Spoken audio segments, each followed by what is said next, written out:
ஜூலை 5 புனித மத்தேயு எழுதிய நற்செய்தியிலிருந்து வாசகம். அதிகாரம் 9 வசனங்கள் 14 முதல் 17 வரை. நாங்களும் பரிசேயரும் அதிகமாக நோன்பிருக்க உம்முடைய சீடர்கள் ஏன் நோன்பிருப்பதில்லை என்றனர். அதற்கு இயேசு அவர்களை நோக்கி, மணமகன் தங்களோடு இருக்கும் வரை மணவிருந்தினர்கள் துக்கம் கொண்டாட முடியுமா? மணமகன் அவர்களை விட்டு பிரிய வேண்டிய காலம் வரும், அப்பொழுது அவர்களும் நோன்பிருப்பார்கள். மேலும் எவரும் பழைய ஆடையில் புதிய துணியை ஒட்டு போடுவதில்லை, ஏனெனில் அந்த ஒட்டு ஆடையை கிழித்துவிடும், கிழிதலும் பெரிதாகும். அதுபோல பழைய தோற்பைகளில் புதிய திராட்சை மதுவை ஊற்றி வைப்பதில்லை. ஊற்றி வைத்தால் தோற்பைகள் வெடிக்கும், மதுவும் சிந்தி போகும், தோற்பைகளும் பாழாகும்.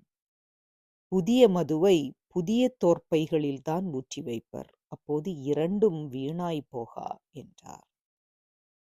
இது கிறிஸ்து வழங்கும் நற்செய்தி. கிறிஸ்துவே உமக்கு புகழ். சிந்தனை.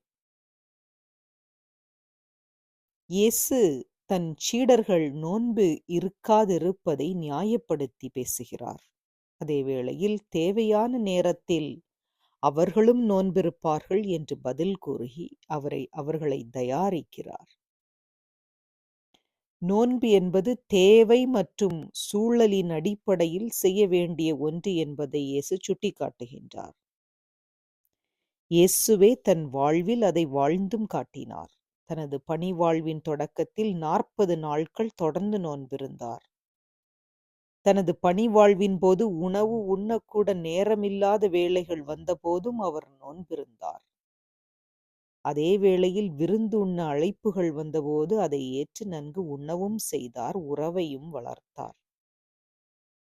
இயேசுவின் இந்த மனநிலையை புனித பவுலடிகளார், எனக்கு வறுமையிலும் வாழத் தெரியும், வளமையிலும் வாழத் தெரியும், வயிறார உண்ணவோ பட்டினி கிடக்கவோ நிறைவோ குறைவோ எதிலும் எந்த சூழலிலும் வாழ பயிற்சி பெற்றிருக்கிறேன் என்கின்றார்.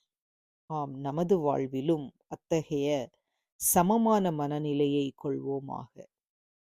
தேவையான நேரத்தில் நன்கு உண்போம், நன்கு மகிழ்வோம், இறைவனுக்கு நன்றி கூறுவோம். அதே நேரத்தில் சில வேளைகளில் நோன்பிருந்து நம்மை ஒடுக்குவோம், பிறரை பற்றி சிந்திப்போம், நற்செயல்களில் வளர்வோம்.